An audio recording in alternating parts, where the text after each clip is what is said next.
سلام میکنم خدمت همه هموطنان. پروین پورقبالی هستم. Hello to all. My name is Parvin Poureqbal. I'm one of the survivors of the 1988 massacre. I was a 15-year-old student when I was arrested in 1981. My only charge was supporting the Mujahedin-e-Khalq MEK in school, distributing leaflets, and selling the MEK weekly publication.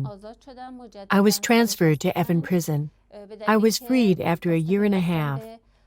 But in 1986, I was arrested again because I wanted to join the National Liberation Army.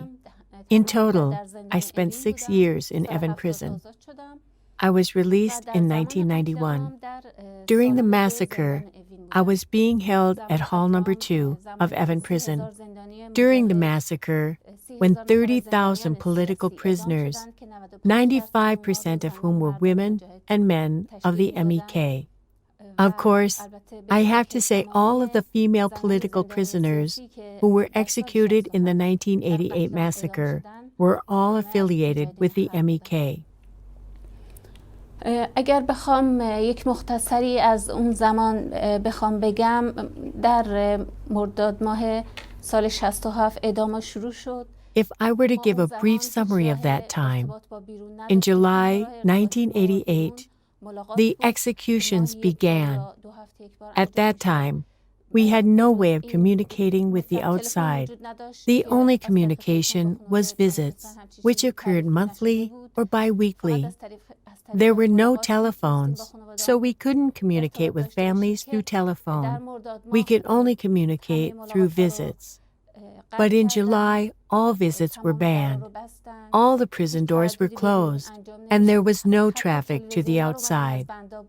Even the television sets were taken away from all the cells, so all communication with the outside was cut off. Every day, they would call prisoners from the ward and take them away. We noticed that none of them were coming back. We had no idea what was going on. I also have to say that everyone that at the time was in our ward and were taken away from the massacre all had explicit prison sentences. Many of them were people who had survived the 1981 hangings. Many people were executed in 1981 and 1982. They had received sentences. Many had survived tortures of Wahed Maskoni, or residential unit. They had survived physical torture and had signs of torture on their bodies, like Azadeh Tabib and Ashraf Fadoy. They had spent 6 or 7 years in prison by that time. Some had completed their sentences. For example, Faratnaz Zarfshi and Moshgan Zorbi. Faratnaz Zarfshi didn't even have a sentence anymore. Moshgan Sorbi had completed her sentence. Ashraf Fadoy had finished her sentence in 1988. Her family was waiting to see their daughter freed after 7 years. منو در 13 مرداد 67 بردن برای همین دادگاه مرگ، کمیسیون مرگ. وقتی که ما رو صدا کردن بعد از ظهر 13 مرداد ماه بود، ما چند نفر بودیم، صدامون کردن. توی 209 که بردن یه اتاقی بود که پر از پرونده بود، پر از دود و پرونده، سیگار کشیده بودن. یه تعدادی پشت میزا نشسته بودن، کسایی که ما شناختیم. رئیسی بود. They took me on August 4th, 1988 for the death committee. When they called us in, it was the afternoon of August 4th. We were several prisoners. When they took us to Ward 209, there was a room full of folders and cigarette smoke. There were several people sitting behind the desk. We recognized Raisi, Ray Shahari, Ashrahi, Hor Mohammadi, Zamani, the intelligence ministry spokesman. They only wanted us to abandon our beliefs and call the MEK whatever they wanted us to call them. In principle, they wanted the prisoner to surrender. Anyone who did not surrender and did not do what they wanted was executed. Of course, at the time, we did not know this. We only saw the comings and goings. to the extent that I saw it during the time I was outside the courtroom. Then they took us to solitary confinement and then to Darbastay. When they returned to the ward, of course, they took us to Darbastay and solitary confinement. Then, after 2 months, in October or November timeframe, when the first person, the family of Azadeh Tabib, came to see their other daughter, the daughter said that Azadeh had been executed, and they gave them the duffel bag. That was when we found out that all of the friends were executed, so whoever was missing was executed. At that time, in the women's ward, as far as I could witness, discounting the solitary confinement and Darbastay cells, which we had no information about, there were 3 halls. Hall number 1, in the floor below, all of the women were executed, no survivors. Hall number 3, which was the ward above us, all of the MEK members were executed. A number of non-religious prisoners survived.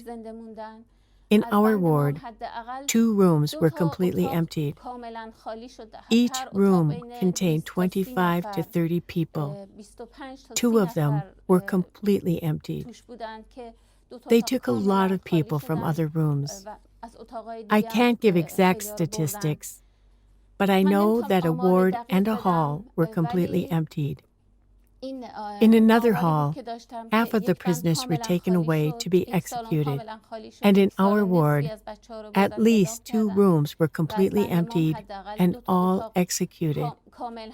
In other rooms, for example, half were taken away, or a number of them were taken away.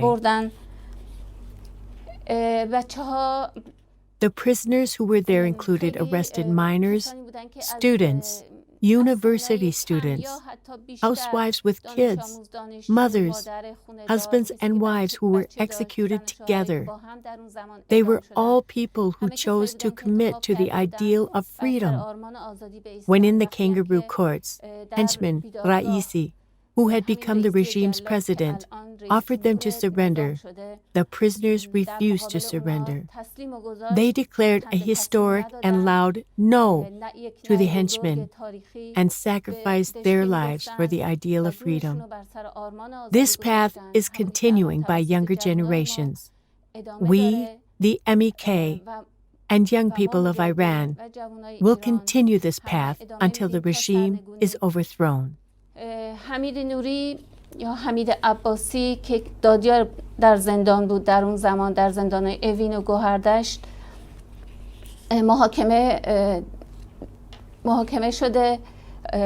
البته این یک جلاد دست چندم رژیم بود که در جنایات دست داشت، در قتل عام زندانیان دست داشت. حمید نوری Hamid Abbasi, who was an assistant deputy prosecutor at the time in Evin and Gohardash prisons, is now on trial.